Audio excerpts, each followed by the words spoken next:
Hello and welcome to the Shallow Proclamation. My name is Paul and I'm joined by Thomas. And we're about to watch the final episode of The Enemy of the World, part 6. Really enjoyed it so far, really looking forward to seeing how this goes. As always, give the video a like, subscribe to the channel if you haven't already, that's great for us, super useful, do share it with people. And then of course drop your comments down below in the comment section about this episode. Let us know what you think. Check out the Discord server as well.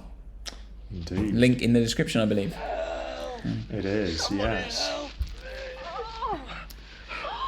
So this is all sort of coming to a head now, isn't it? With this underground stuff, and maybe this is why, as a six-parter, this works better because in about episode 4 they've introduced this different element, the under the earth. Yes. Whereas sometimes you feel like you've got a 4-parter that are just trying to string out.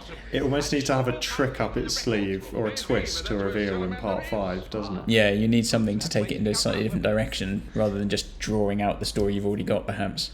You would have thought Salamander would do a better job of finishing this guy off if he was that desperate about this whole thing, because everything kind of relies on him not being found out. You would have thought he'd make sure he's dead. Yeah, he'd just bludgeon him to a pulp. No. Yeah. Not to put too fine a point on it. No. I'm just saying that's what I would do. I would batter him. Oh, come on, Griff. I want more Griff. Oh yeah, we've not seen any more Griff, have we? Oh, I should never have left Woolloomooloo. Imagine if you had been down there, what does he say? I don't know how long he'd said, like years and years. Yeah. And then you realise it was all a lie, though, you know. Be terrible. None of it was true. I mean, he is in a lot of pain, isn't he? Yeah, I mean, I don't know, I'm not feeling the performance that much, though. Just a little bit. Just They are to be conducted to the main gates and set free. You're going to get your proof, but I want you to do one thing. What? I want you to take my 2 friends to the gates and see... I like that, because he was kind of half salamander, half doctor there. I'll tell you what tells me this is a good story, right? We've watched a number of stories recently where at the end of even episode 1 or even the whole story, I'm not sure I could tell you the names of some of the characters. But I know, like, there was Astrid and Faria and Bruce and Giles Kent, Bennick, you know, all those things. Griff, yeah, even Griff. We know the name of the dinner chef, man. You know, which tells you something about the characters and the way it's written, I think. That's a good test of whether it's a good story. Do you remember the names of the characters? Don't remember really anything apart from who they are. Yes. Like Blink, Sally Sparrow. Yeah. Love and Monsters. Elton. And the lady. Played by Moaning Myrtle. Moaning Myrtle, yeah. What is going on? Oh yes, Colin. Colin's on it again. Don't move. I don't know who you are, but you must be carrying radiation. I am going to act now.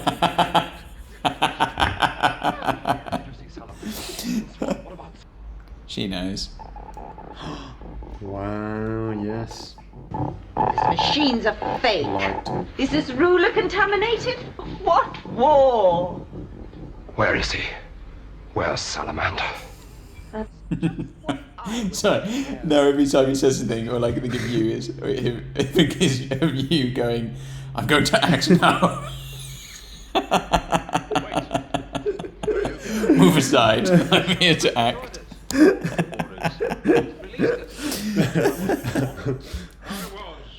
We now come to the moment in the episode where I'm going to act. Oh, sleeper hits Colin. Yeah. They all understand that. You see, I must find Salamander. I bet that wasn't in the script either. He's just... I must pass through the shot and act. It's like the extras in the crowd in Gladiator who are waving at the cameras. That was fantastic, wasn't it? He literally just walked in and went, I must articulate what I am thinking. It's a good twist. I've seen this before, but I didn't remember that Kent... Yeah, there was this twist about Kent, so... Yeah, because you were with him for a while, weren't you? With the ketchup on his head, and you're like... The old ketchup on the Go head for trick. it, Kent. No, I felt for him when his crockery was destroyed. Yeah. You know, that felt harsh. I want all research personnel detained.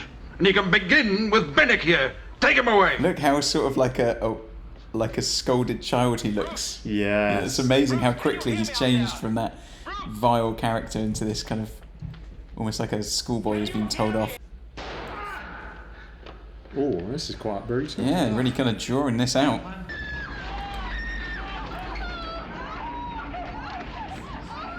Come on, Colin, this is your time to shine, surely. He was actually he really Quite underplayed restrained that. there, yeah, that's what I thought.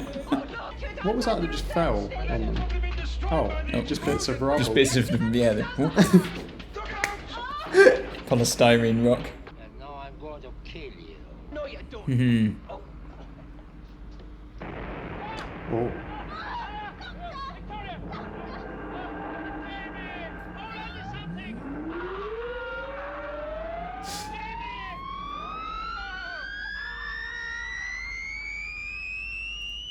His demise. Is that Into the Vortex? Into the Vortex. That was very good. Might be in my top 3 Troughton stories so far. Yeah, I definitely think it's up there. With the Macra and Tomb of the Cybermen, potentially.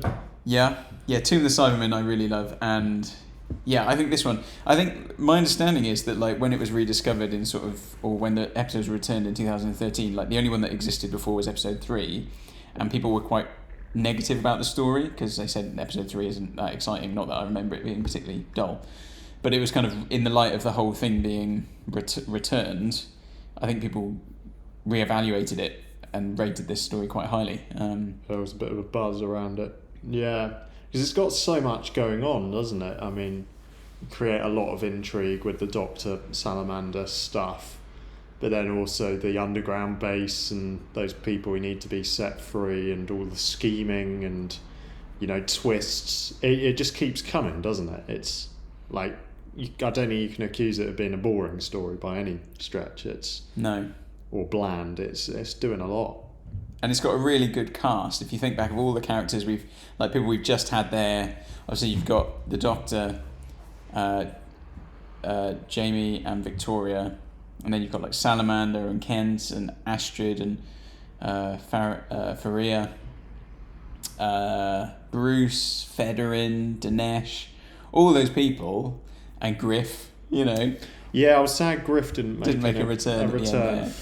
But all those are really well done. There's such a broad range, such a great cast there, and with so many well acted parts. And I mean, again, I know I said about the last episode, but I really think Milton Johns there as Bennick.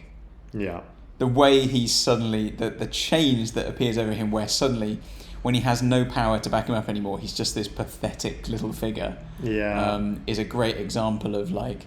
That's a good one. So many people in middle management. Who are just these pathetic people who abuse their power over others, but really have got nothing.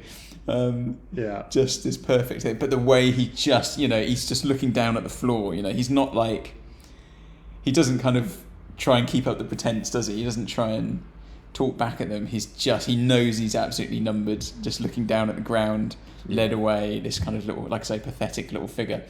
As you said at the time, a kind of scolded child. And what a resolution, like I said, I'd forgotten the twist. Yeah.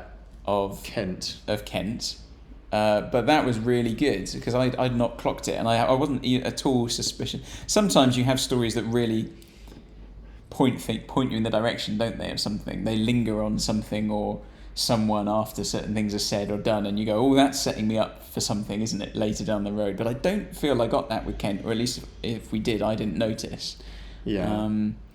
So I felt that was well done, and it's nice to have something at the end to keep you on your toes. Yeah, and Salamander's demise, I like it. It's a very Bond villain type thing where in the end the villain actually kind of gets what they want because they, mess around with the controls, and, the Doctor offers an opportunity for them to sort of walk away, but he's like obsessed and he power crazed, and so he presses the TARDIS button and sort of brings about his own whisking out into the vortex. Into the vortex. And that was quite well done, wasn't it? Him being sucked out of the TARDIS into the Yeah. It's a very abrupt ending, though, isn't it? Because that happens, and literally the last shot was that, wasn't it? Him in the vortex. There was no downtime. No downtime at all. It's just done. So presumably the next story will pick up immediately. Yeah. Otherwise it'd feel a bit strange, I'd have thought. But oh, great. Well, thanks for watching, everyone. Hope you enjoyed that story as much as we did. Do subscribe if you'd like to stay in the loop for the next one. And join our community in the link below. And you can get extra... Am I allowed to call them goodies? Would you describe them as goodies? More. Don't oversell it. Yeah, more. That's a fair description. No one can pull you up on the Trade Descriptions Act. Yeah. There is more. Yes. More of whatever it is that this is. But yeah, goodbye. Take care. See ya.